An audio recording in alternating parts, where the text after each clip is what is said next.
गीता सत्संग में आप सभी का स्वागत। जहां हम भगवत गीता के चौथे अध्याय को सूत्र से जानने का प्रयास कर रहे हैं।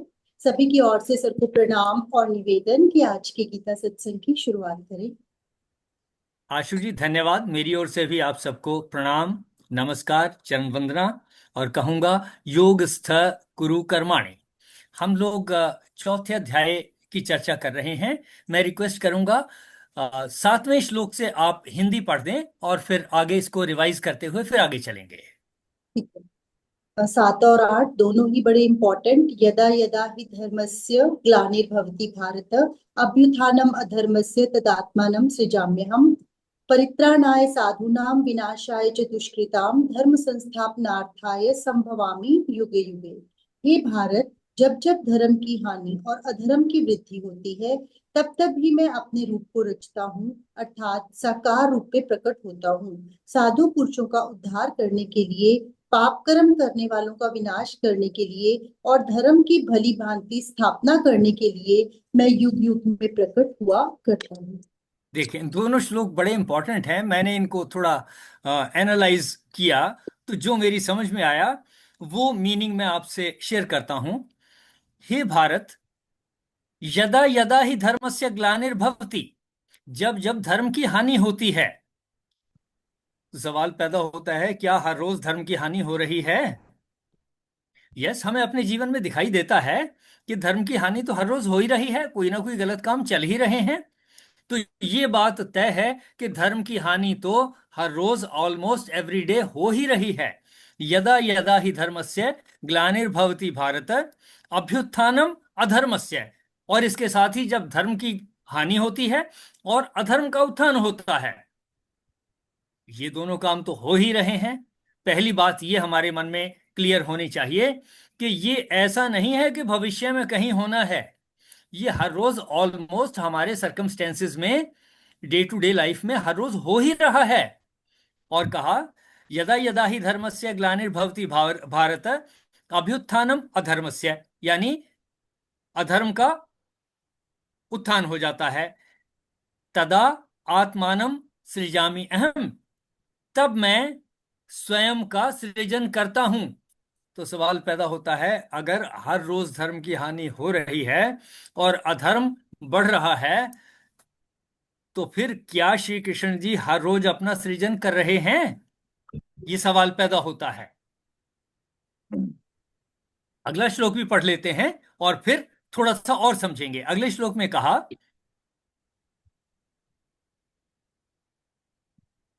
आशु जी देखें जरा अगला श्लोक क्या था। परित्राणाय साधु नाम, अच्छे लोगों का की हेल्प के लिए। परित्राणाय साधुनाम, विनाशाय च दुष्कृताम, जो गलत कर्म करने वाले हैं उनका विनाश करने के लिए। धर्म संस्थापनार्थाय, धर्म की संस्थापना के लिए। संभवामि युगे युगे, समय समय पर मैं प्रकट होता हूं। अब सवाल ये पैदा होता है, जब हमें पता लग गया कि धर्म की हानि और अधर्म का उत्थान जो है हर रोज हो ही रहा है, उत्थान। तो अगला सवाल है, क्या श्री कृष्ण जी या उनकी शक्ति हर रोज प्रकट हो रही है? एनीवन, किसी के पास कोई उत्तर? कि जब इतना तो हमें पता लग गया कि धर्म की हानि तो हर रोज हो रही है और अधर्म का उत्थान भी हर रोज हमारे डे टू डे लाइफ में दिखता ही है, तब जो श्री कृष्ण जी ने कहा है कि तब मैं साधुओं का उद्धार करने के लिए, उनकी हेल्प के लिए और गलत काम करने वालों का विनाश करने के लिए, उनको रोकने के लिए, गलत कामों को रोकने के लिए, धर्म की संस्थापना के लिए, युग युग में यानी समय समय पर प्रकट होता हूं। तो क्या श्री कृष्ण जी हर रोज प्रकट होते हैं? देखें जरा, एनीवन। हाँ जी सर। हाँ जी। जय श्री कृष्णा। जय श्री कृष्ण।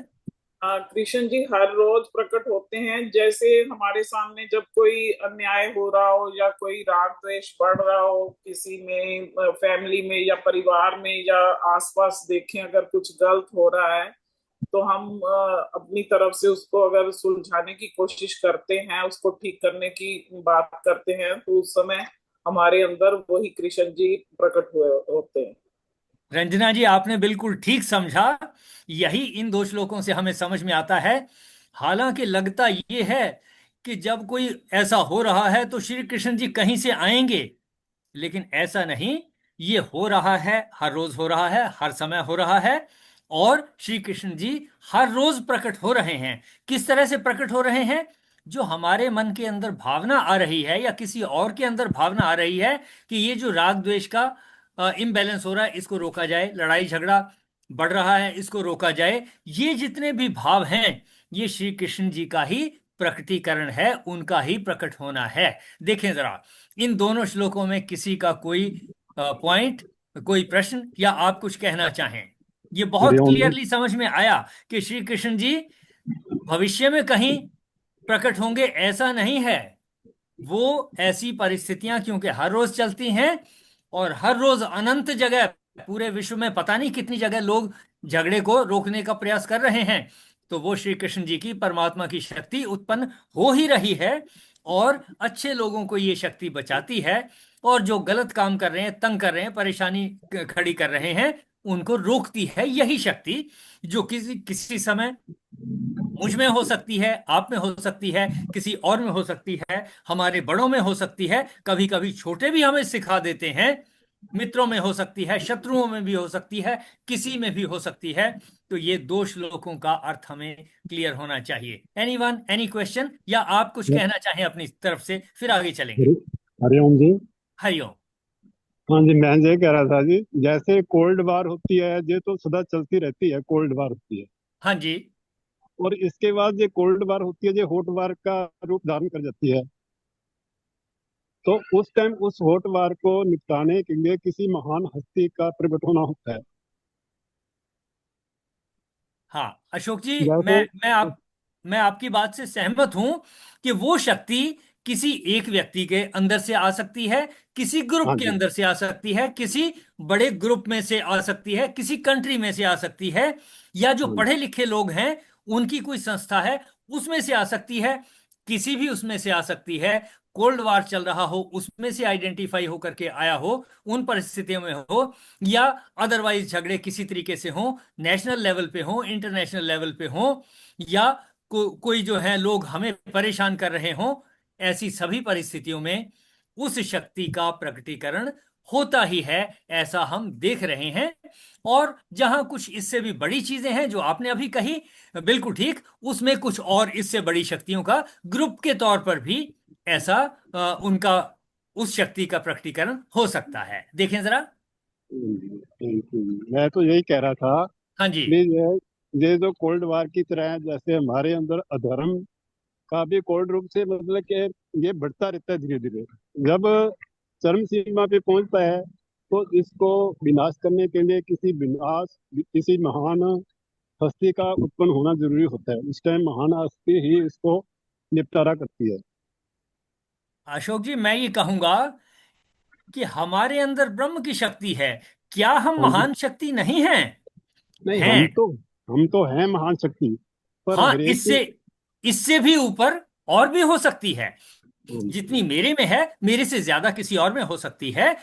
कोई और उन चीजों को, उन इश्यूज को ज्यादा अच्छे से एड्रेस कर सकता है। इस बात से मैं सहमत हूं आपकी बात से, हाँ कि हमारे अलावा भी इन चीजों पे जो हम शक्ति लगा रहे हैं और जो उस शक्ति का प्रकटीकरण हो रहा है, इसके अलावा किसी और व्यक्ति के माध्यम से भी ऐसे बड़ी शक्ति का जो है प्रतिपादन हो सकता है, वो स्थापित हो सकती है। उसका जो उत्पन्न होना है, प्रकटीकरण है, वो हो सकता है। मैं आपकी इस बात से सहमत हूं कि वो छोटे लेवल पे भी हो सकती है, बड़े लेवल पे बड़े भी हो लेवल सकती है, की। बहुत बड़े लेवल पे भी हो सकती है। लेकिन ऐसा नहीं कि भविष्य में कभी होगी, वो हो ही रहा है। हो ही दिन रहा है। प्रतिदिन के हमारे एक्सपीरियंसेस में जो आ रहा है, वो हो ही रहा है। देखें जरा। यानी वो हर समय हो रही है शक्ति प्रकट। ये बिल्कुल ठीक, हर वक्त वो शक्ति कहीं ना कहीं उत्पन्न हो ही रही है। और जहां किसी और बड़े लेवल पे उत्पन्न होने की जरूरत है, वो अलग फॉर्म में उत्पन्न होती है। ये बिल्कुल ठीक। तो जो अशोक जी कह रहे हैं बात, वो भी ठीक है, उसमें कोई दो राय नहीं, कि छोटे लेवल पे, हम घर के लेवल पे, बच्चों के झगड़े के लेवल पे हमारे अंदर उत्पन्न होती है, अपने मोहल्ले के लेवल पे आपस में जो पड़ोसी हैं उनके लेवल पे उत्पन्न होती है, गांव के लेवल पे, पंचायत के लेवल के ऊपर ये शक्ति हो सकती है। और कोर्ट के लेवल पे हो सकती है, पुलिस के लेवल पे हो सकती है, और दो देशों के बीच में इंटरनेशनल लेवल के ऊपर हो सकती है। किसी भी लेवल के ऊपर ये शक्ति ये प्रकट हो ही रही है, और संभवामि युगे युगे उसका समय समय पर प्रकटीकरण हो ही रहा है, ऐसा हमें समझ में आता है। देखें। हाँ जी, हाँ जी, जैसे सात्विक गुण से राजस की तरफ चले जाते हैं, राजस गुण से तामस की तरफ चले जाते हैं। जब तामस गुण में बढ़ जाता है तो फिर उसको मतलब कि सत्वर गुण में ले आने के लिए उसको धीरे धीरे प्रयास करना पड़ता है। देखें, आपने जो बात कही ठीक, लेकिन मैं इससे हट के थोड़ा सा लॉजिक एक देता हूं। पहली बात ये, क्या तमस जो है वो खराब है? तमस का गुण खराब है? नहीं।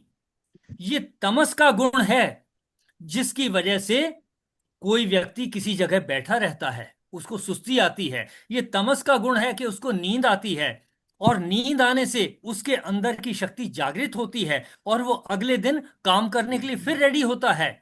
यानी कि अगर हम विस्तार में जाएंगे पता चलेगा, जितना लाभ हमें सत्व गुण से और या रजोगुण से होता है, उतना ही शक्तिशाली तमोगुण भी है, जिससे हमें जीवन की शक्ति का दोबारा संचार होता है हमारे अंदर।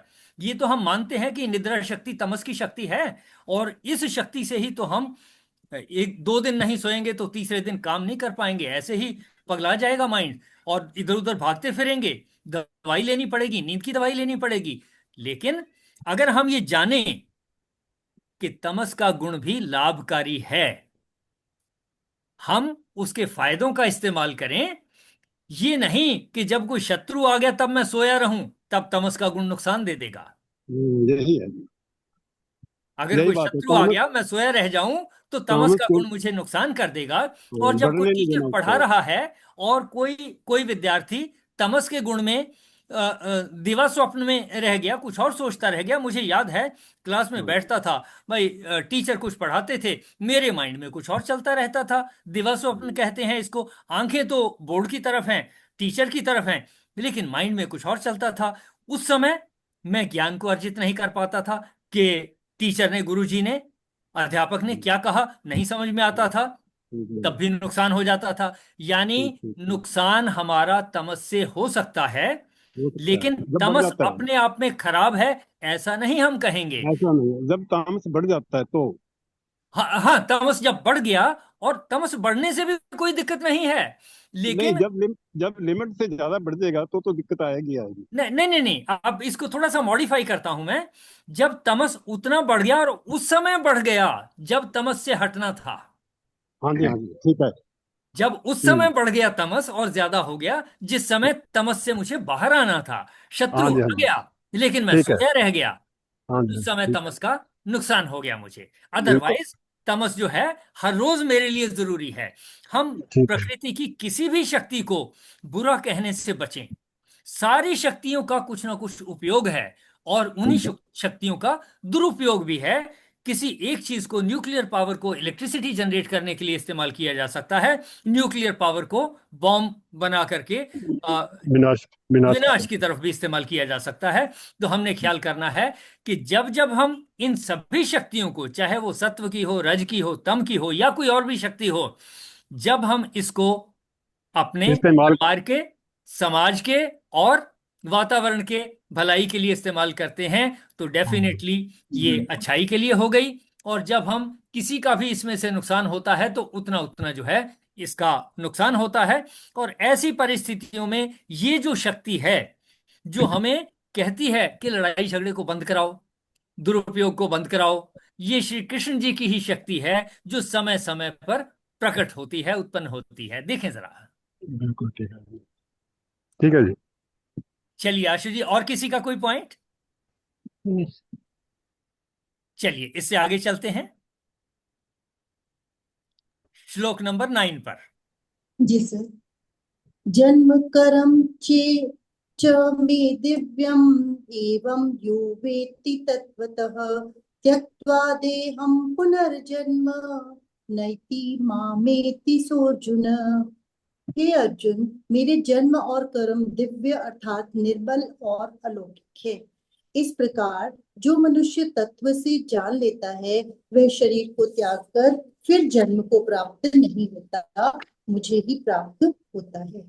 देखें जरा, अब इसको समझना आसान होगा।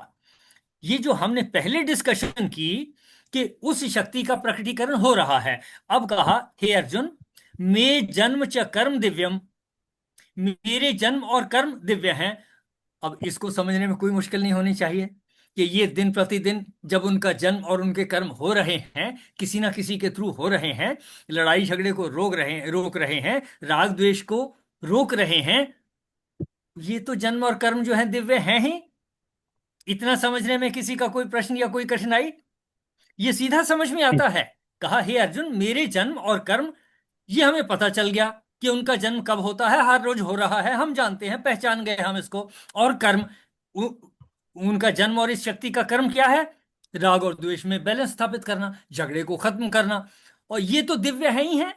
जो चीज झगड़े को खत्म करती है, राग द्वेष के बैलेंस को बनाती है, वो दिव्य तो है ही है, निर्मल तो है ही है। ये चीजें हमें समझने में अब देरी नहीं लगी। और कहा इस प्रकार जो मनुष्य एवं यह तत्वतः वेत्ति, जो इस प्रकार तत्व से जान लेता है। तो सवाल पैदा होता है, क्या हमने इस बात को तत्व से जान लिया? पूछें अपने आप से, किस बात को? कि जब धर्म की हानि होती है, अधर्म का की बढ़ोतरी उभार। होती है, और ऐसी परिस्थितियों में उस शक्ति का जन्म होता है।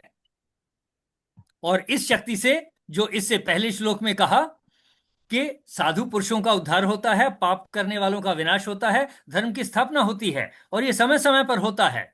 कहा हे अर्जुन, मेरे जन्म और कर्म दिव्य और निर्मल हैं। ये हमारी समझ में आ गया। साथ में कहा इस प्रकार जो मनुष्य तत्व से जान लेता है। सवाल पैदा होता है, क्या हमने तत्व से जान लिया? इस समय तो कम से कम जान लिया, याद कितनी देर रहेगा वो बाद की बात है। लेकिन अपने आप से पूछें, क्या इस बात को कि श्री कृष्ण जी का जन्म होता रहता है, हमारे ही अंदर एक दिन में कई बार होता है, जिससे हम झगड़ों को रोकते हैं, हम राग और द्वेष का बैलेंस बनाते हैं, ये उसी की शक्ति से है। तो कहा इस प्रकार जो मनुष्य तत्व से जान लेता है। देखें और उत्तर दें इस बात का, अपने आप को उत्तर दें और बोल के भी कहें, क्या हमने इस बात को जान लिया है? एनीवन? हमने जान लिया है, हमने इस बात को जान लिया है। आगे चलते हैं। फिर कहा इस प्रकार जो मनुष्य तत्व से जान लेता है वह शरीर को त्याग कर जन्म को प्राप्त नहीं होता। यानी फिर उसने अगर शरीर भी त्याग दिया, वो जन्म को प्राप्त नहीं होगा, शारीरिक जन्म को प्राप्त नहीं होगा, लेकिन क्या होगा? न एति, यानी प्राप्त नहीं, शरीर को प्राप्त नहीं होता। माम एति, मुझे प्राप्त होता है। मुझे कौन? श्री कृष्ण जी की वो शक्ति जिससे राग और द्वेष का बैलेंस बनता है, जो इन चीजों को स्थापित करती है, जो हर रोज पैदा हो रही है। यानी हम उस शक्ति का हिस्सा बन जाएंगे तो हम शरीर के रूप में नहीं, हम किसी के अंदर विचारों के रूप में उत्पन्न होंगे। कौन से विचार? जो राग और द्वेष में बैलेंस बनाने के प्रयास करेंगे, वो साधु पुरुषों का उद्धार करेंगे, ये विचार उत्पन्न होंगे। देखें जरा इस पूरे श्लोक को समझने में कोई कठिनाई हो किसी को, फिर से पढ़ देता हूं। हमने ऊपर जान लिया कि वो शक्ति उत्पन्न होती है, हर रोज उत्पन्न होती है, हमारे ही अंदर दिन में कई बार उत्पन्न होती है। एक बार हो, किसी दिन ना भी हो, कोई बात नहीं, लेकिन आमतौर पे डेली लाइफ में ये उत्पन्न रहती है। अलग अलग लेवल्स, अलग अलग कंट्रीज के लेवल पे भी होती है। कहा मेरे जन्म और कर्म दिव्य हैं। तो ये जो उत्पन्न हो रही है शक्ति, इसका जन्म दिव्य है, और इससे जो बैलेंस बनता है वो दिव्य है। जन्म और कर्म दोनों निर्मल हो गए, दिव्य हो गए। और इस प्रकार जो मनुष्य तत्व से जान लेता है, क्या हमने इस बात को इस प्रकार तत्व से जान लिया? मैं कहता हूं हाँ, कम से कम इस समय तो हमने इस बात को जान लिया। फिर क्या कहा? वह शरीर को त्याग कर जन्म को प्राप्त नहीं होता। इसका मतलब अगर ये मेरे में कंटिन्यूटी बनी रहे तो जिस दिन मेरा शरीर छूट भी जाएगा तब भी क्या मैं इसको नहीं, श्री कृष्ण जी की उस शक्ति को प्राप्त हो जाऊंगा जो शक्ति हर एक के मन में उत्पन्न होती है राग द्वेष का बैलेंस बनाने के लिए। यानी शक्ति के रूप में हम फिर भी उत्पन्न होते रहेंगे। श्री कृष्ण जी खुद कह रहे हैं कि वो उत्पन्न होते हैं और हमने समझ लिया कैसे होते हैं। देखें जरा, इसको एक्सप्लेन करें, इस श्लोक से हमने क्या जाना, कोशिश करें जरा। जय श्री कृष्ण। जय श्री कृष्ण। हाँ जी, इससे ये समझ आता है कि भगवान कह रहे हैं कि मेरे जन्म और कर्म दिव्य हैं, और जो मनुष्य इस बात को तत्व से जान लेता है तो वो फिर इस देह में नहीं आता, वापिस से मेरे को ही प्राप्त होता है। इसका मतलब ये है कि जब वो इस बात को जान लेता है कि जो शक्ति हमारे अंदर प्रकट हुई है, जो जो राग और द्वेष को समाप्त करने की, बैलेंस बनाने की, वो शक्ति फिर दोबारा नष्ट नहीं होती, वो एज इट इज प्रेजेंट रहती ही रहती है, वो देह में दोबारा नहीं आती, लेकिन वो शक्ति किसी और उसमें प्रेजेंट रहती ही रहती है। यानी इसमें शक्ति की बात हो रही है जो कभी भी खत्म नहीं होती और देह में नहीं प्रकट होती। बिल्कुल ठीक, यानी परमात्मा की उस शक्ति में हम शामिल हो जाएंगे अगर हमने योग को जान लिया, राग द्वेष में बैलेंस बनाने की विद्या सीख ली। तब शरीर त्याग करने के बाद भी ये शक्ति फिर शरीर धारण नहीं करेगी, फिर उस शक्ति का हिस्सा हो जाएगी। कौन सी? श्री कृष्ण जी की शक्ति। वो क्या करती है? जो इसी काम को करती है, झगड़ों को खत्म करती है, किसी पाप का विनाश करती है, पापियों का विनाश करती है, ये पता लगता है। देखें जरा, और कोई कुछ कहना चाहें इस श्लोक के बारे में? हाँ जी, चलिए आशु जी, इससे आगे चले।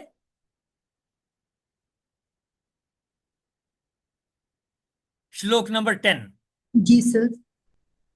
वीतराग भय क्रोधा मन्मया मामुपाश्रिताः बहवो ज्ञान तपसा पूता मद्भावमागताः। पहले भी जिनके राग भय और क्रोध सर्वथा नष्ट हो गए थे और जो मुझ में अनन्य प्रेम पूर्वक स्थित रहते थे, ऐसे मेरे आश्रित रहने वाले बहुत से भक्त उपर्युक्त ज्ञान रूप तप से पवित्र होकर मेरे स्वरूप को प्राप्त हो चुके हैं। ये अंतिम भाग को पहले डिस्कस करूंगा। मेरे स्वरूप को प्राप्त हो चुके हैं। क्या है उनका स्वरूप? उनका स्वरूप वो है जो राग और द्वेष में बैलेंस बनाता है। उनका स्वरूप वो है, वो शक्ति है जो झगड़ों को खत्म कराती है। उनका स्वरूप वो है जो साधुओं को हेल्प करती है। उनका स्वरूप वो है जो दुष्कर्म करने वालों को रोकती है। ये है उनका स्वरूप। देखें जरा, ईश्वर के स्वरूप को समझ में आना चाहिए हमें। फिर श्लोक को पढ़ता हूं बाकी को। तो पहला पार्ट यह है कि क्या हमें ईश्वर का स्वरूप पता चला? उनका स्वरूप क्या है? कोशिश करें, ये बताने की कोशिश करें, इस प्रश्न का उत्तर बताएं जरा कि क्या हमने ईश्वर के स्वरूप को समझ लिया। मैं उत्तर को रिपीट करता हूं। उनका स्वरूप वो है, वो शक्ति है जो समय समय पर उत्पन्न होती है। कब? जब राग और द्वेष का इंबैलेंस होता है, जब कोई दुष्कर्म करता है, जब कोई पाप करता है, साधुओं को तंगी पैदा होती है, धर्म की स्थापना की जरूरत है, तब जो शक्ति पैदा होती है उसी शक्ति को कहा जाएगा कि वो श्री कृष्ण जी का स्वरूप है, ईश्वर का स्वरूप है। देखें जरा, ईश्वर का स्वरूप कैसा है? उत्तर है, उनका स्वरूप वैसा है, वो शक्ति है जो राग और द्वेष में बैलेंस बनाती है, झगड़ों को खत्म कराती है, प्रेम भाव को बढ़ाती है, साधुओं का कल्याण करती है, पाप करने वालों का नाश करती है, धर्म की स्थापना करती है। इनमें से कितनी भी बातें जो आप कह सकते हैं, कोशिश करें। ईश्वर का स्वरूप क्या है? हाँ जी, जय श्री कृष्ण। जय श्री ईश्वर कृष्ण।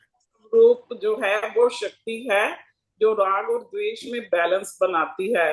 जब जब अधर्म बढ़ता है, उसका नाश करने के लिए, पापियों का नाश करने के लिए, जो अच्छे व्यक्ति हैं, साधु जन हैं, उनका बढ़ाने के लिए, दुष्टों का नाश करने के लिए जो शक्ति प्रकट होती है, वह स्वरूप ईश्वर का है। ये ईश्वर का स्वरूप हुआ, बिल्कुल ठीक। अब हम श्लोक के बाकी भाग को पढ़ते हैं।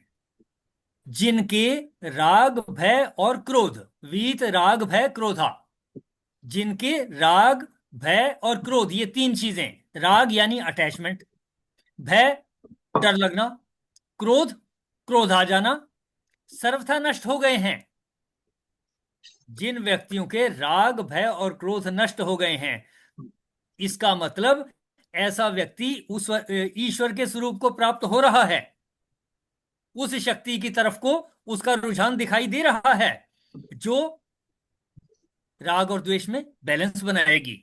तो कहा जिनके राग भय और क्रोध सर्वथा नष्ट हो चुके हैं, सर्वथा कह दिया पूरी तरह से। खैर, सर्वथा शब्द तो संस्कृत में नहीं है, वीत राग भय क्रोधा, जिनके राग भय और क्रोध नष्ट हो गए हैं, सर्वथा शब्द को भी छोड़ दीजिए, नष्ट हो गए हैं। मनमया, जो मुझ में अनन्य प्रेम पूर्वक स्थित रहते हैं। कैसे स्थित रहेंगे? राग द्वेष को बैलेंस बनाने की जो विचार है, यही है उस ईश्वर में अनन्य प्रेम पूर्वक स्थित रहना, ये भावना, झगड़े को कम करना, ये भावना। फिर कहा माम उपाश्रिता, मेरे आश्रित रहने वाले। हम उस शक्ति के आश्रित कब होंगे? जब हम उस शक्ति को जानेंगे। वो शक्ति क्या कर रही है? राग द्वेष का बैलेंस बना रही है, झगड़े को खत्म कर रही है, लड़ाइयों को खत्म कर रही है, साधुओं का कल्याण कर रही है, जो तंग करने वाले हैं उनका विनाश कर रही है। फिर से देखें, वीत राग भय क्रोधा, जिनके राग भय और क्रोध नष्ट हो गए हैं। मनमया, जो मुझ में अनन्य प्रेम पूर्वक स्थित रहते हैं। अनन्य शब्द को भी छोड़ दीजिए, जो मुझ में प्रेम पूर्वक स्थित रहते हैं, या जो मुझ में स्थित रहते हैं, जैसी बातें उन्होंने कही, शक्ति का स्वरूप बताया, उसमें स्थित रहते हैं। माम उपाश्रिता, मेरे ऊपर आश्रित हैं। मैं जब किसी चीज पे आश्रित हूं, इसका मतलब मैंने उसको अपना लिया, मैं उस पर आश्रित हो गया, मैं भोजन पर आश्रित हो गया, मैं पानी पर आश्रित हो गया, मैं वायु पर आश्रित हो गया, मैंने इन सारी चीजों को अपना लिया। माम उपाश्रिता, जो मेरे आश्रित हैं। बहवह, बहुत से, साथ में लिखा है भक्त, भक्त शब्द रखें ना रखें, बहुत से लोग। ज्ञान तपसा, ज्ञान के तप से। कौन सा ज्ञान? ये ईश्वर के स्वरूप को जान लेने वाला ज्ञान। कौन सा ज्ञान? ईश्वर के स्वरूप को जान लेने वाला ज्ञान। कौन सा ईश्वर का स्वरूप? वो बैलेंस। शक्ति, वो शक्ति जो राग और द्वेष में बैलेंस बनाती है जो और बाकी सारे काम करती है। तो कहा ज्ञान रूप तप से पूता, पवित्र होकर मेरे स्वरूप को प्राप्त हो चुके हैं। कि बहुत सारे लोग जो हैं वो इस तरीके से क्या क्या करके प्राप्त हो चुके हैं? राग भय और क्रोध जिनके नष्ट हो गए हैं, और श्री कृष्ण जी ने जो बातें बताई प्रेम पूर्वक हम उनको समझ रहे हैं। और फिर कहा उपाश्रिता, माम उपाश्रिता, हम उसके ऊपर आश्रित हैं, यानी हम पूरी तरह बच्चा से मार उन भेज बातों दी। को समझ रहे हैं और उनको इंप्लीमेंट कर रहे हैं। तो ऐसे बहुत सारे लोग ज्ञान रूप तप से पवित्र होकर, तो कौन सा ज्ञान? यही ज्ञान। इसको हम अलर्ट रहेंगे, जीवन शक्ति से अपने आप को अलर्ट रखेंगे, तो हम कहेंगे हम इस ज्ञान से पवित्र हो रहे हैं, ये ज्ञान हमें पवित्र करने वाला है। और जब ऐसा कर लेते हैं, फिर क्या होता है? मद भावम आगता, मेरे स्वरूप को प्राप्त हो चुके हैं। देखें जरा इस श्लोक के बारे में किसी का कोई प्रश्न, या आप अपनी तरफ से कुछ कहना चाहें? एनीवन, कोशिश करें कि इस श्लोक से हमने क्या सीखा, इसका उत्तर ढूंढें। सर, इसमें जो समझ आ रहा है मेरे को भी, जो अब तक जो समझी मैं, मेरे को यही जान में पड़ा है कि कृष्ण जो है वो एक शक्ति है। ठीक, बिल्कुल ठीक, बिल्कुल ठीक। वो शक्ति क्या करती है? वो शक्ति बैलेंस बनाती है राग द्वेष में। राग द्वेष का बैलेंस बनाती है, झगड़ों को खत्म करती है। बिल्कुल ठीक। दैट मीन्स जो भगवान है वो शक्ति है जो बैलेंस बना के रखते हैं हमारे अंदर राग द्वेष का। बिल्कुल ठीक, योग में स्थित करते हैं। हाँ जी, वो खुद भी योग में स्थित हैं। उस योग का समत्वम योग उच्यते। हाँ जी। जब हम इस स्थिति में आ जाते हैं, बैलेंस में, हमारा राग भय क्रोध नष्ट हो जाता है, तो फिर भगवान कहते हैं कि वो मेरे को पा लेते हैं। ठीक। तो मेरा ख्याल है आज की चर्चा को यहीं तक सीमित रखेंगे। आप इन श्लोकों के बारे में और सोचें, और अपनी तरफ से भी कोई पॉइंट है जो ना समझ में आया हो। मैं समझता हूं कि इस समय हमें क्लियर होना चाहिए कि ईश्वर का स्वरूप क्या है, वो क्या करते हैं, और हम किन परिस्थितियों में उस शक्ति में समा जाएंगे, समाने के बाद फिर हमने भी वही काम करना है, ये सारी बातें हमें समझ में आनी चाहिए। तो तब ये सोचना कि मुझे परमात्मा के दर्शन हो जाएंगे, कहीं कोई परमात्मा मिल जाएगा, ये निरर्थक बात हो गई। हम हर रोज उस स्वरूप को प्राप्त हो ही रहे हैं अपनी दिनचर्या में, डे टू डे लाइफ में। ऐसा समझ में आता है इन श्लोकों से। देखें जरा। हाँ जी, आशु जी, आप प्रयास करें इस पर इन बातों का उत्तर ढूंढने में कि इन श्लोकों से हमने क्या सीखा, जितना भी आप कह सकें। नहीं सर, बिल्कुल आपने बहुत अच्छे से समझाया है कि कृष्ण जी के प्रकट होने का या परमात्मा के प्रकट होने का आपने बताया कि ये नहीं है कि हम ये सोचे कि कोई एक समय ऐसा आएगा जब वो कृष्ण जी प्रकट होंगे या वो हमारी समस्याओं का वो ही समाधान करेंगे। पूरा हम अपने डेली रूटीन में जब भी देखते हैं कभी, क्योंकि हमारे संस्कारों के हिसाब से या अपनी आदतों के हिसाब से हमारे अंदर राग द्वेष तो आता ही रहता है, पूरे दिन के अंदर कई बार आता है। लेकिन जो शक्ति आके उसको बैलेंस कर लेती है, तो तभी हमें समझना चाहिए कि इसका मतलब हमारे अंदर परमात्मा प्रकट हुए हैं। या जैसे सुनते भी हैं कि अर्जुन भी हमारे अंदर है, दुर्योधन भी हमारे अंदर है, कहा जाता है। लेकिन उन चीजों को, उन दोनों चीजों को जब बैलेंस कर लेते हैं हम, या हमारे अंदर से कोई ऐसे विचार आते हैं हमारे मन के अंदर से, या सर ऐसे भी कह सकते हैं कि कोई परमात्मा का प्यारा आकर या परमात्मा का जिससे हमें ऐसा संदेश मिल जाता है, उसे भी हम परमात्मा का रूप मान सकते हैं। मैं आपकी बात से सहमत हूं, बिल्कुल ठीक, बिल्कुल ठीक। नहीं सर, बहुत अच्छे से आपने समझाया है, और ये चीज हमें दिन में अगर रियलाइज करें तो बहुत बार हम परमात्मा की महसूसता भी कर सकते हैं। देखिए, बहुत अच्छे से आपने समराइज किया। मैं समझता हूं कि ये एक बिल्कुल ही नए तरीके से हम डिस्कशंस कर रहे हैं, और हमारा प्रयास है कि अच्छे से समझें। और हमें ये पता भी लग रहा है कि इनका रियल मीनिंग धीरे धीरे हमें समझ में आ रहा है। जो चीजें लगती थी कि श्री कृष्ण जी पता नहीं उनकी शक्ल कैसी होगी, पता नहीं वो कब दिखाएंगे, अपना दिव्य रूप कब दिखेगा उनका, मुझे उनके दर्शन कब होंगे, ये मन में चलता रहता था। और कोई ना कोई कह देता था हाँ परमात्मा के दर्शन हो जाएंगे, और हम सोचते रहते थे कि अभी तक तो हुए नहीं, पता नहीं कब होंगे। हमारे अंदर तो पता नहीं कितनी गलतियां हैं कि जी हमें तो परमात्मा के दर्शन ही नहीं हो रहे, हम तो पता नहीं कितने बड़े पापी हैं। ये सारी चीजें खत्म हो गई। हम कितने ही बड़े पापी हों, लेकिन अगर ईश्वर का ये स्वरूप जब भी हमारे अंदर आता है, तो डेफिनेटली वही शक्ति प्रकट हो रही है। और हमें महसूस करना चाहिए कि हम बहुत शक्तिशाली हैं, बहुत कुछ कर सकते हैं। थोड़ा भी हो, दो जीव जंतु भी आपस में लड़ते हो, अगर हम उनको रोकते हैं तो वो ईश्वर की शक्ति का प्रकटीकरण है, और वो राग और द्वेष को बैलेंस कर रहा है, झगड़े को रोक रहा है। देखें जरा, एनीवन एल्स। सर जैसे हम कई बार ये कोशिश करते हैं जैसे राग द्वेष को बैलेंस करने की, तो सामने वाला उस चीज को नहीं समझता तो उलझन और बढ़ जाती है, जैसे दुर्योधन नहीं समझ पा रहा था। तो इस स्थिति में क्या करना चाहिए? देखिए, मैं आपकी बात से सहमत हूं, ये प्रैक्टिकल डिफिकल्टीज हैं।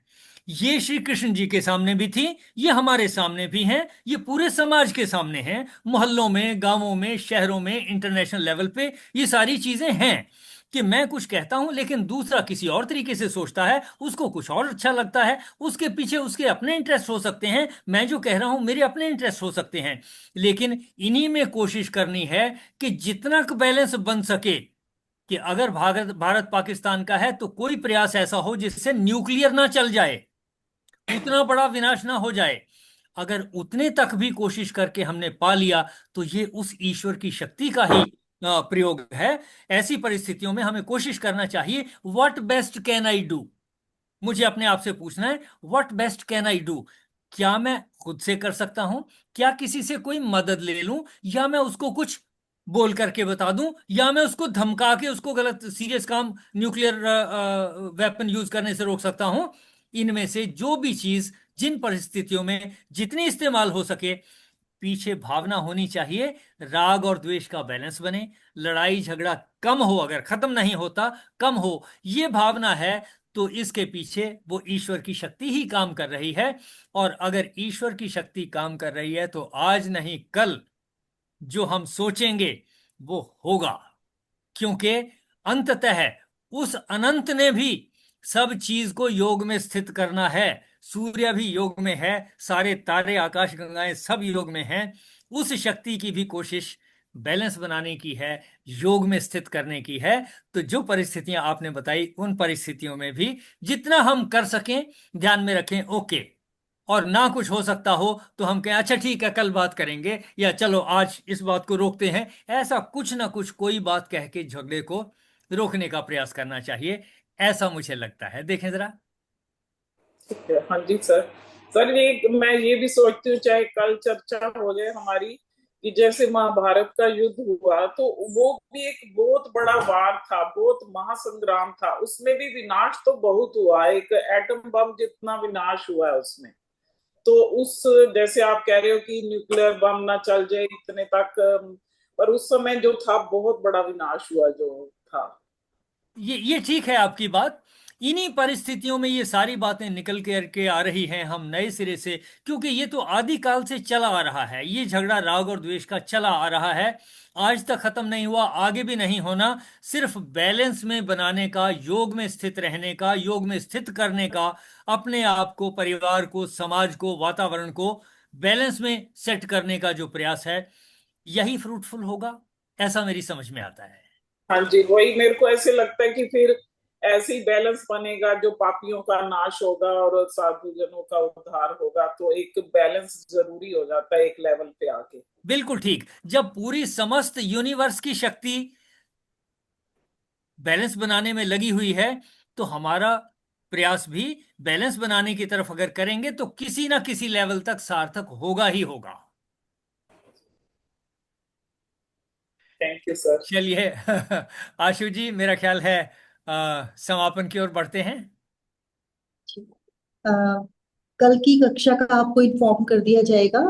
कल अगर पॉसिबल हुआ तो कक्षा लेंगे, अन्यथा 22 तारीख के बाद फिर थोड़े समय के लिए बिजी रहेगा सर का प्रोग्राम, और इसलिए जब भी दोबारा क्लास स्टार्ट होगी तो आप लोगों को जरूर इन्फॉर्म कर दिया जाएगा।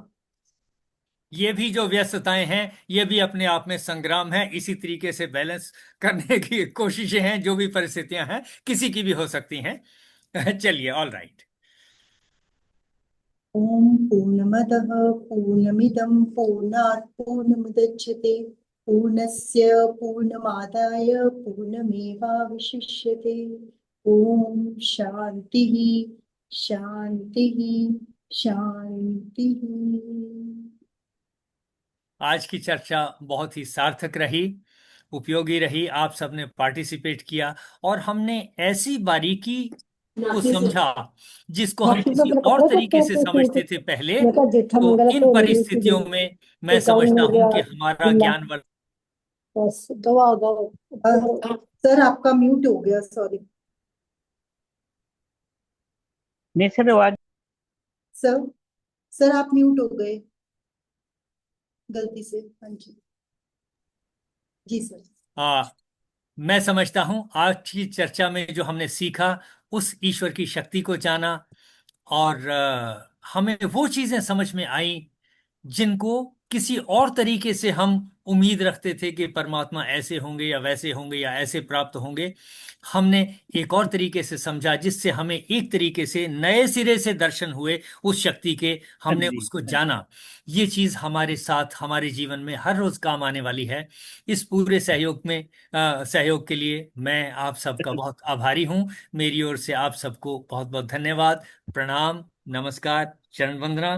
और अंत में कहूंगा, योग कुरु कर्माणि। थैंक यू सर, आपने तो हमारे सबको विचार ही बदल दिए। अंजू जी आजकल आ नहीं रहे हैं, अंजू शर्मा जी। वो बहुत कहते होते थे राणा सर को, राणा सर पता नहीं मेरे को भगवान जी कब दिखाई देंगे, कब मिलेंगे भगवान जी। अब दिख रहे हैं अपने सर ने अंदर। तो हमारे विचार ही बदल दिए। बिल्कुल। घर बैठे ही दर्शन करा दिए। तो वो बहुत बार ना करके, जैसे मेरे कभी को कुछ ऊंचा नीचा इतने होता भी है तो इतने फिर मन से भगवान हमेशा यही प्रेयर निकलती है कि परमात्मा आप हमारा हाथ हमेशा पकड़े रखना, कि हमें गलत कार्य से या फिर किसी समय भी डिसीजन जब लेना हो तो आप हमारे साथ रहना और आप खुद ही हमारे से निर्णय करवाना हमेशा। बिल्कुल ठीक। चलिए, सभी की ओर से सर को भी चरण वंदना और प्रणाम। कल मिलते हैं अगले श्लोकों के साथ। Thank you everyone.